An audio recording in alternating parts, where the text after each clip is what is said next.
Sir పార్లమెంట్లో operation సింధూర్పై యుద్ధం, లోక్సభలో రగడ.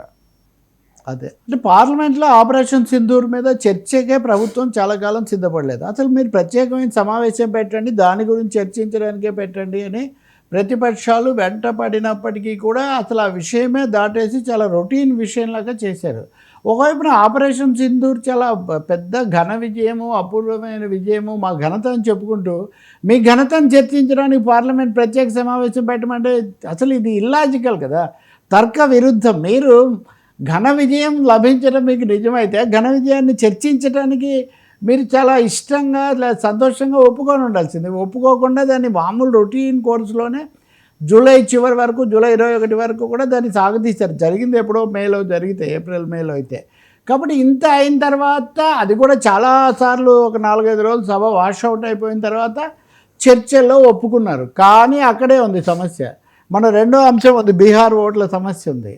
ఖచ్చితంగా ఈరోజు ఏంటి లోక్సభలో చర్చకు ఒప్పుకున్నారు కదా, గొడవ ఏంటంటే ప్రతిపక్షాలు అడుగుతున్నాయి కదా, బీహార్ సర్ అనేది తీవ్ర స్థాయికి వచ్చింది కాబట్టి ముందు బీహార్ చర్చించి తర్వాత ఆపరేషన్ సింధూర్కి వెళ్దాం అన్నారు వీళ్ళు. మీరు ఒప్పుకొని వెనక్కిపోవడం ఏంటి, ఒప్పుకొని వెనక్కిపోవడం ఏంటని వీళ్ళ గొడవ. బీహార్ మీద చర్చ ఎందుకు వచ్చింది అంటే ఎన్నికల సంఘం నిన్న ప్రకటించింది 91.69% మంది ఓటర్లు ఫామ్స్ సమర్పించారు అని. అంటే 91.6% అంటే మిగిలిన 9.4% మంది సమర్పించలేదు, వాళ్ళు గల్లంత అయిపోతున్నారని. మనం చాలా రోజులుగా చర్చించినట్టుగా 66 లక్షల ఓట్లు ఉన్న ఫలానా ఎగిరిపోతున్నాయి. ఇంక ఇవి కాకుండా రొటీన్ చెకప్లో పోయేవన్నీ ఉంటాయి తెలీదు. ఈ ప్రకటన నిన్న వచ్చింది. ఇప్పుడు శనివారం నాడో శుక్రవారం నాడో ఇది చూడండి, శనివారం నాడో శుక్రవారం నాడో ఇది మొత్తం ప్రతిపక్షాలు అండి, ఇది ఎన్నికల సంఘం ప్రకటన. మొత్తం 66 లక్షల ఓట్లు అంటే ఇంచుమించు తర్వాత జరిగేవన్నీ జరిగితే 1 కోటి ఓట్లు కనుక గల్లంత అయిపోతాయి. ఇంక ఎన్నికలకు అర్థం ఏముంటుంది? కాబట్టి వాళ్ళు ఏమంటున్నారు, అసలు ప్రజాస్వామ్యమే ప్రమాదంలో ఉంది, ముందు మనం బీహార్ చర్చించి ఈ బీహార్ది బెంగాల్లో కూడా చేయాలంటున్నారు. అందువల్ల ఆపరేషన్ సింధూర్ మీద చర్చ అడిగి పట్టుపడిందే వాళ్ళు కదా. సింధూర్ మీద చర్చ అంటే పారిపోయారు మీరు అని వీళ్ళు మళ్ళీ ఎగతాళి. పారిపోయింది ఇప్పటివరకు ప్రభుత్వం. బీహార్ది ఇంత పెద్ద పిడుగులని పిడుగుపడినట్టుగా ఏదో అంటున్నారులే, నిజంగా ఎక్కడికి పోతాయి ఓట్లు అని అందరికీ ఎంతో కొంత నమ్మకం ఉన్నది మన ఎన్నికల వ్యవస్థ మీద, ఎన్నికల సంఘం మీద. కానీ ఎన్నికల సంఘం మొన్న రాత్రి వాళ్ళు ప్రకటించేశారు, ఇదిగో ఈ 9.4% మంది, 8.4% మంది మాకు ఇవ్వలేదు, వీళ్ళందరూ ఓట్లు పోతున్నాయి, ఇవి 66 లక్షలు అవుతుంది.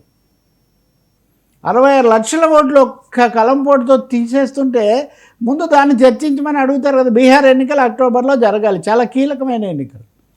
కాబట్టి అదే అయిన తర్వాత మనం ఆపరేషన్ సింధూర్ మాట్లాడదామని వాళ్ళు అంటుంటే మీరు చర్చించి అడ్డం తిరుగుతున్నారు, వెనక్కు పోతున్నారు, ఇది చాలా అవమానకరమైన విషయం అని వాళ్ళ మీద దాడి చేస్తున్నారు.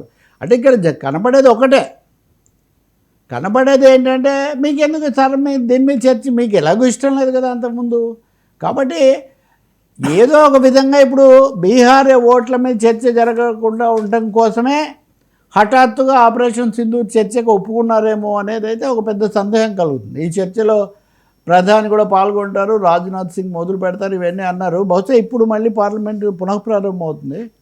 పునఃప్రారంభం అయిన తర్వాత మళ్ళీ ఏం జరుగుతుందో మనం చూడాలి. ఒక యుద్ధమే జరుగుతుంది పార్లమెంట్లో ఖచ్చితంగా. వర్మ ఈరోజే హిందూలో వాళ్ళు లీడ్ స్టోరీ కూడా రాశారు పెద్దది. 70% మంది వలస కార్మికులు, మైగ్రెంట్ లేబర్కు బీహార్లో అసలు ఈ పత్రాలు ఉంటాయనే తెలియదంట పాపం.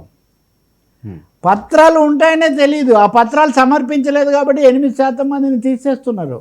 సో అంతకుముందు ఈవీఎంల మీద జరిగిన చర్చ ఎంత తీవ్రమైందో, ఈ ఇష్టానుసారం ఏకపక్షంగా 10% మంది దాకా ఓటర్లను తొలగించడం పెద్ద ఘోరమైన దాడి. ఇదే జరిగితే కనుక రేపు ఏ రాష్ట్రంలో అయినా కానీ ఈ పేరుతో ఎన్నికల సంఘం తీసేస్తానంటుంది, ప్రభుత్వం ఏమో సమర్థిస్తుంది, సుప్రీంకోర్టు ఏమో చర్చించదు, ఇంకా ఎన్నికల వ్యవస్థే పరిహాసమైపోతుంది. కాబట్టి విదేశాంగ విధానము, దేశ రక్షణ విషయంలో ఆపరేషన్ సింధూర్ ముఖ్యమైనది కాబట్టి ప్రతిపక్షాలు పోట్లాడి చర్చ పెట్టుకున్నాయి. ఇంత లోపల ఇది వచ్చిన పులి మీద పుట్టలాగా ఇది వస్తే దీన్ని చర్చిద్దాం అంటున్నాయి. దానికైనా దీనికైనా చర్చే కదండి, ఎందుకు అడ్డం తిరగాలి, ఎందుకు వెనక్కి పోవాలి? స్పీకర్ మనం ఒకసారి అక్కడ కూర్చొని మాట్లాడేసి ఒక అభిప్రాయానికి వద్దామంటే అయిపోయి కదా. ఇప్పుడు మీరు నేను ఈ అంశాలు చర్చించాలని తయారయ్యామండి. మనం ఈ పేపర్ తయారు చేసినప్పుడు అది జరగలేదు. పహల్గామ్ ఉగ్రవాదుల కాల్చివేత జరగలేదు ఉదాహరణకు. జరిగిన తర్వాత మీరు ముందు అది చర్చించారా, లేకపోతే నేను లిస్టులో లేదు కదా అంటే మీరు ఒప్పుకుంటారా? అదేమన్నా అసలు news sense, political sense, constitutional sense ఇవేమి ఉండవా? దానికి మీరు వ్యతిరేకమే, దీనికి మీరు వ్యతిరేకమే. ఇంత ఏకపక్షంగా పార్లమెంటును పరిహాసం చేయటం అనేది జరుగుతుంది. నేను అనుకోవటం ప్రతిపక్షాలు అయితే తగ్గే అవకాశం కూడా ఏమీ లేదు.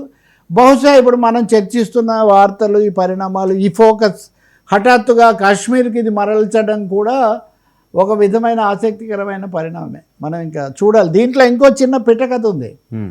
మన హీరో ఒక ఆయన ఉన్నాడు కదా, శశి థరూర్. శశి థరూర్ అని ఆయన నిజానికి విదేశాంగ శాఖ చేశాడు, ఐరాసాలో ఆయన పోటీ చేశాడు.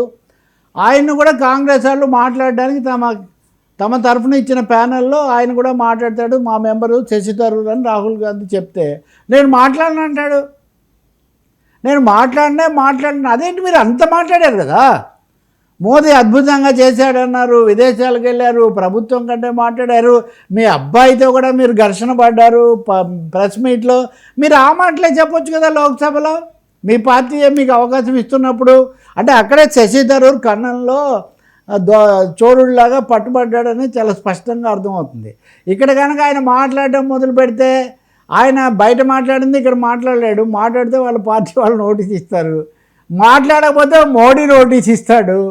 సో ఇక్కడ అడకత్తెరలో పోక చెక్కలాగా ఉండి నేను అసలు మాట్లాడను అని చెప్పి అవాయిడ్ చేస్తున్నాడు. కాబట్టి లోక్సభలో చాలా రాజకీయం నడుస్తుంది వర్మ.